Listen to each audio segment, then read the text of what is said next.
সত্যের জন্য যে লড়াই লড়ে তার নামই শিক্ষক।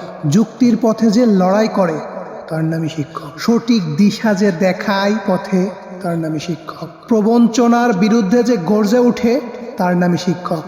ন্যায্য অধিকার যে শুধু চায় তার নামই শিক্ষক। শত বাধায়ও যে টলে না তার নামই শিক্ষক। আমি ফিলিপনগর মাধ্যমিক বিদ্যালয়ের বড় মৌলবি খ্যাত যে শিক্ষককে এক নামে চিনত সবাই, এক নামে জানতো সবাই, বলতো মানুষটি কেমন, সবাই বলতো এমন মানুষ হয় না। আমি তার কথাই বলছি।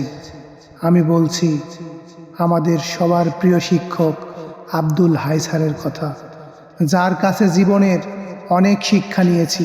সময়টি 2009 কি 10। স্যার একসাথে 5 জনকে পড়া ধরল। 5 জনই পড়ার বদলে কী সব আজে বাজে কথা গল্প গুজব করে গেল।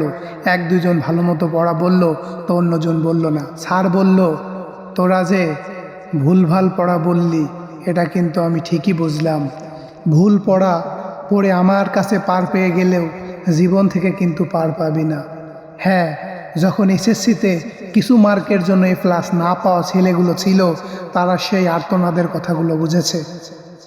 সেই স্যারের আজ বিদায় বেলা। কোনো বিশেষণে বিশেষায়িত করব না স্যারকে, শুধু স্যারকে বলবো, স্যার আপনার মতো একজন মানুষ আমরা আমাদের জীবনে এমন শিক্ষক পাইনি। যখন কান মলে দিতেন স্যার, খুব কষ্ট লাগলেও পরে এখন বুঝি আপনার সেই কান মোলাগুলো আদরের ছিল। সত্যি স্যার, আপনাকে অনেক মিস করি।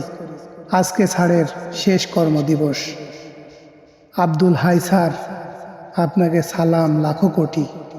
শুকরিয়া মহান রবের প্রতি, যিনি আপনাকে শেষ কর্মদিবস পর্যন্ত সুস্থ থেকে দায়িত্ব পালন করার তৌফিক দিয়েছেন।